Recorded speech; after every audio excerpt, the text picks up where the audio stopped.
नमस्कार, मी जगदीश देशमुख. जय महाराष्ट्रमध्ये आपल्या सगळ्यांचं स्वागत. बातम्या पाहूया विस्ताराने. सुरुवातीलाच बातमी आहे चंद्रहार पाटील यांच्या मागणीसंदर्भात. एकच महाराष्ट्र केसरी भरवा असा आग्रह चंद्रहार पाटील यांनी केलाय.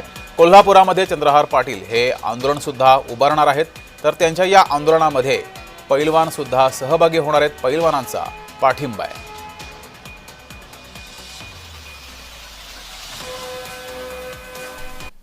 पासून एक महाराष्ट्र केसरी व्हायची. आता संघटना 2 झाल्या, 3 झाल्या, मग प्रत्येकाने वेगळी महाराष्ट्र केसरी चालू झाली. आता मागच्या वर्षी 2 महाराष्ट्र केसरी झाल्या, आता ह्या वर्षी तर 3 होणार आहेत म्हणून समजलं आम्हाला. त्या महाराष्ट्र केसरीच्या म्हणजे त्या पदाची किंमत कमी व्हायला लागलेली आहे. आणि आज मी महाराष्ट्र केसरी म्हणून मला सरकार पेन्शन देतं, सुविधा देतं. ते सरकार कोणाला ठरवणार कुठला खरा महाराष्ट्र केसरी? खरा महाराष्ट्र केसरी कोण ठरवणार?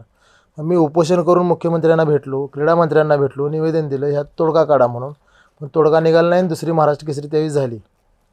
आताही पुढे ती येणारच आहे, सगळी समस्या पुढे येणार आहे. त्यामुळे त्यावरती ठोस काहीतरी पाऊल उचलून सरकारनं जाहीर केलं पाहिजे की महाराष्ट्रामध्ये एकच महाराष्ट्र केसरी कुस्ती स्पर्धा होईल म्हणून.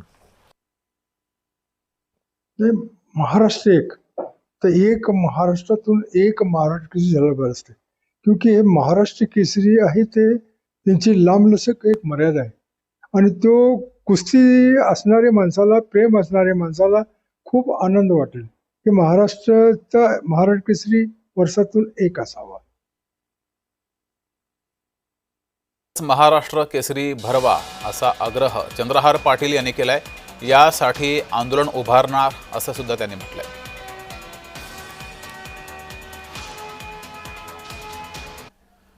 तर डबल महाराष्ट्र केसरी चंद्रहार पाटील यांनी जय महाराष्ट्र वृत्तवाहिनीच्या कॉफी विथ कदम या कार्यक्रमात एकच महाराष्ट्र केसरी स्पर्धा असावी अशी भूमिका मांडली आहे.